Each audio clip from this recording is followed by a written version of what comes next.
সাকিবের দুর্দান্ত সব শট, যে শটগুলো সালাউদ্দিন রিশাদকেও দেখতে বলছিলেন। কতটা পারফেকশনের সাথে সাকিব শটগুলো খেলছিলেন।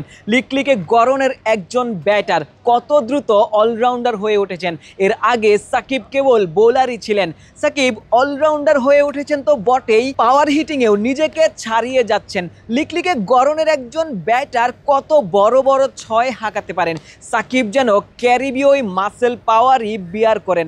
সাকিব এই মুহূর্তে বাংলাদেশ দলের অন্যতম সেরা অলরাউন্ডার হতে পারবেন কিনা সেটি কিন্তু সময়ই বলে দেবে। আগামীকালকের ম্যাচে সাকিব খেলবেন কিনা সেটিও সময়ই বলে দেবে। তবে খানিকটা পেছনের গল্পে যাওয়া যাক। যখন রিশাদ একই নেটে ব্যাটিং করছিলেন তবে টাইমিং করতে পারছিলেন না, একের পর এক বলে পরাস্ত হচ্ছিলেন। সালাউদ্দিন ছিলেন সেখানটাতে থ্রোয়ার হিসেবে, সালাউদ্দিন থ্রো করছিলেন, রিশাদ পরাস্ত হচ্ছিলেন।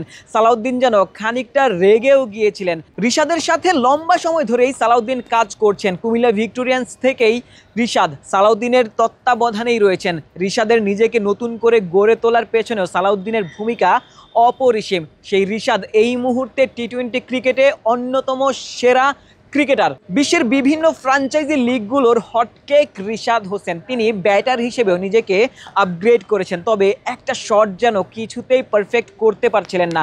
সালাউদ্দিন সেখানটাতেই মনোযোগ দিয়েছিলেন রিশাদ কি করে ওই শটটা পারফেক্ট খেলতে পারেন। অফ স্টাম্পের অনেক বাইরের বল রিশাদ লেগ সাইডে টেনে খেলছিলেন, সেখানেই আপত্তি জানিয়েছেন সালাউদ্দিন। অফ স্টাম্পের বাইরের বল অফ সাইডে খেলারই পরামর্শ দিয়েছেন। তবে একের পর এক বলে রিশাদ ব্যর্থ হচ্ছিলেন, পরাস্ত হচ্ছিলেন।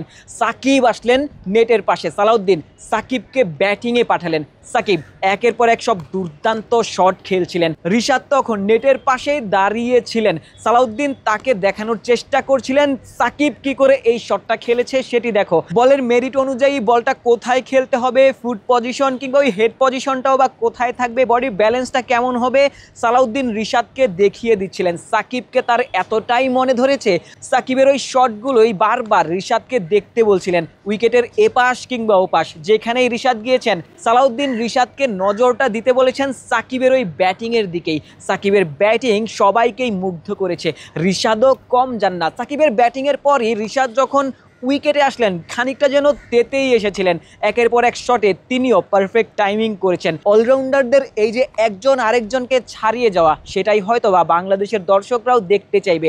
লঙ্কার মাটিতে এই আর প্রেমাদাসায় বাংলাদেশ যখন সিরিজের শেষ ম্যাচে শ্রীলঙ্কার মুখোমুখি হবে, সেখানটাতে একটা রেকর্ডের সামনে বাংলাদেশ দল দাঁড়িয়ে থাকবে। শ্রীলঙ্কার মাটিতে বাংলাদেশ কখনোই সিরিজ জিততে পারেনি, সেই সিরিজ জয়ের সামনে যখন বাংলাদেশ দাঁড়িয়ে রয়েছে, যখন ওই অলরাউন্ডাররা ব্যাটিংয়ে আসবেন, তখন হয়তো বা এমন ব্যাটিংই বাংলাদেশ দল ও টিম ম্যানেজমেন্টও সাকিব রিশাদদের কাছে প্রত্যাশা করবে। বাংলাদেশ দল হয়তো বা আগামীকালকের ম্যাচে জিততে পারে যদি বাংলাদেশের এই ক্রিকেটাররা নিজেদের সর্বোচ্চটা বিলিয়ে দেন। সাকিবের অবশ্যই একাদশে জায়গা পাওয়া নিয়ে শঙ্কা রয়েছে, তবে বাংলাদেশ দল হয়তো বা পারফেক্ট একটা একাদশ নিয়েই ম্যাচে নামতে চাইবে, হয়তো বা সিরিজের শেষ ম্যাচটা এই আর প্রেমাদাসায় জিততে চাইবে। কলম্বো থেকে আশিক সারোয়ার, নিউজ 24 শ্রীলঙ্কা।